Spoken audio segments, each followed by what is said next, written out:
एक आम आदमी, वो इससे कहीं ज़्यादा हीनियस क्राइम, एक मर्डर, वो भी अपने एक फैमिली मेंबर का। 18 साल हो गए थे उन खातून को उसके साथ रहते हुए, अब उनकी सौतेली माँ को, जिसके साथ बकौल तमाम दोनों तरफ के जो हमने इसके जो है वो जो जो बात सुनी है हमने, उसके मुताबिक कोई उनको कंप्लेन नहीं थी कि ये बदतमीज़ है या लड़ता है, कुछ नहीं, कुछ भी नहीं था। मोहल्ले वाले उस बात की तायद कर रहे हैं। ये समझ में नहीं आता कि ऐसा क्या हुआ कि उस लड़के ने, जिसका नाम शौकत था, उसने खूनम खून कर दिया, औरत का गला काट दिया, अपनी सौतेली माँ का जिससे 18 साल का साथ था, अपनी बाप की उस जोजा को जो उनकी जीवन साथी थी आखिरी उम्र की, उसको तल्फ कर दिया।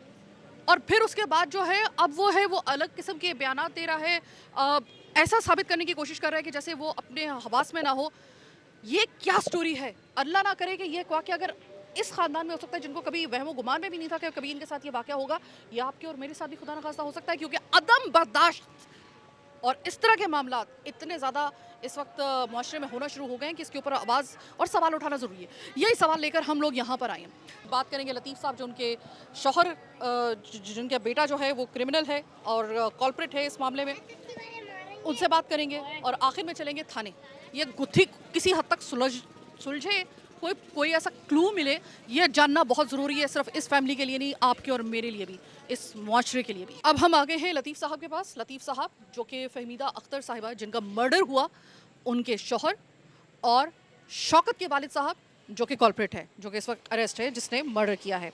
यानी एक ऐसा शख्स कि बैक वक्त जिसने अपनी बीवी को भी खोया और ऑलमोस्ट अपने बेटे को भी इस वक्त जो है वो खोता हुआ देख रहा है। देखिए लतीफ़ साहब, चूँकि मामला इस किस्म का है कि मैं आपसे सिर्फ 3 सवाल करूँगी, आपको अभी थाने में भी जाना है। लतीफ़ साहब, ये वही वाला घर है जहाँ की दहलीज़ पे आपकी वाइफ़ का आपके बेटे ने कत्ल किया? बिल्कुल, बिल्कुल, बिल्कुल। ये यही वाला घर है। लतीफ़ साहब, ये बताइएगा कि आपको कैसे पता चला कि आपकी वाइफ़ का कत्ल आपके बेटे ने कर दिया? कोई शोर की आवाज़, आप उस वक़्त कहाँ पे थे? मैं उस टाइम था, ये अपने फायर ब्रिगेड है, पौने 5 पे फायर ब्रिगेड है, इसके पीछे मैं अपने काम पे था। और मेरे को नफीसा बाजी ने फ़ोन किया, मेरी जो साली साहब है, उसने मेरे को फ़ोन किया, लतीफ़ कहाँ हो? तो मैंने कहा मैं काम पे। उसने बोला जितनी जल्दी हो सकती आप यहाँ पहुँचो, जितनी जल्दी हो सकती पहुँचो। बस फिर मैंने गाड़ी वहाँ से पकड़ी और मैं सीधा यहाँ आया। जब मैं यहाँ आया तो ये हमारे ऊपर किराएदार अभी आए हैं, 8-10 दिन हुए। तो जब मेरी साली साहबा ने शोर किया ना, तो ये बेचारा ऊपर से आया, इसको फिर इन्होंने अंदर कुदवाया, वो अंदर चला गया।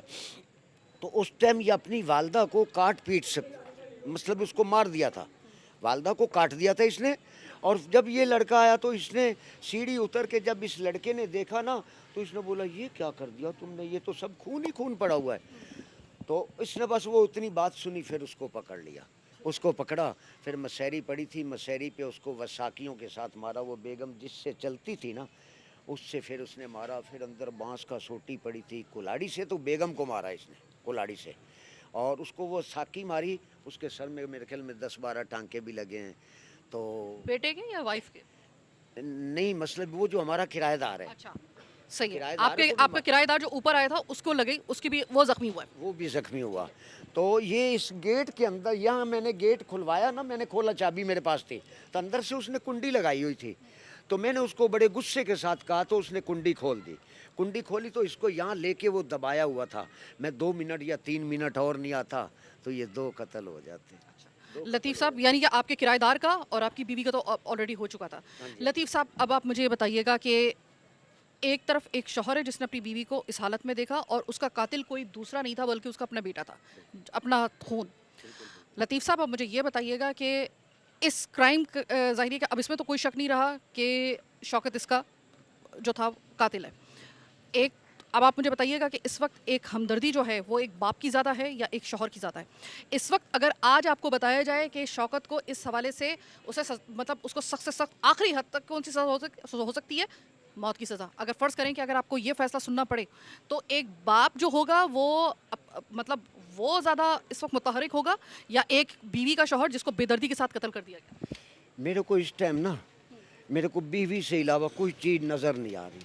यानी आपके बेटे को अगर कोई करार बाकी सज़ा होगी तो आपकी मेरे तरफ से? बेटे को खून का बदला खून, मेरी बेगम का खून किया और उसका खून होना चाहिए।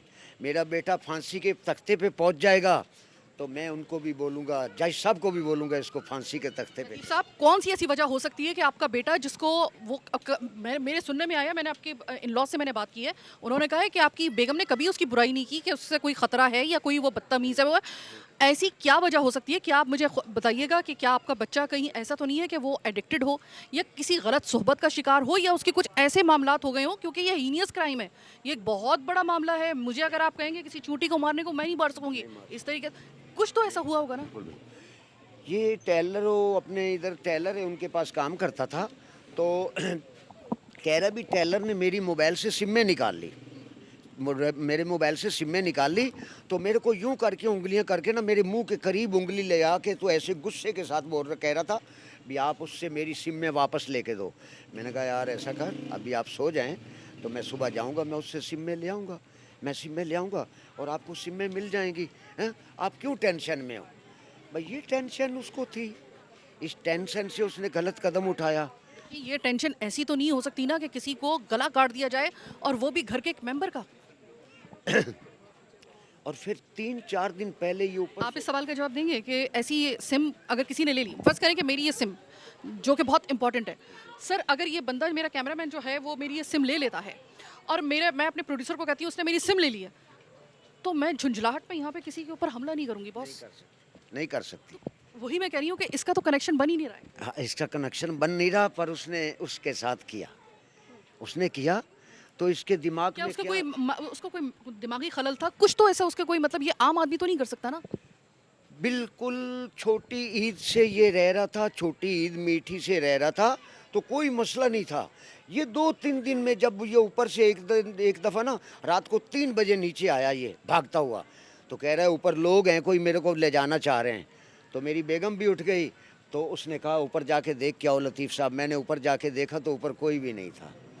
कि अभी तक आपको कोई वैलिड रीजन नहीं मिली अपने बेटे की तरफ से कि वो उसने ये कत्ल आपकी वाइफ का क्यों किया? आपके पास फिलहाल कोई वैलिड रीजन नहीं है।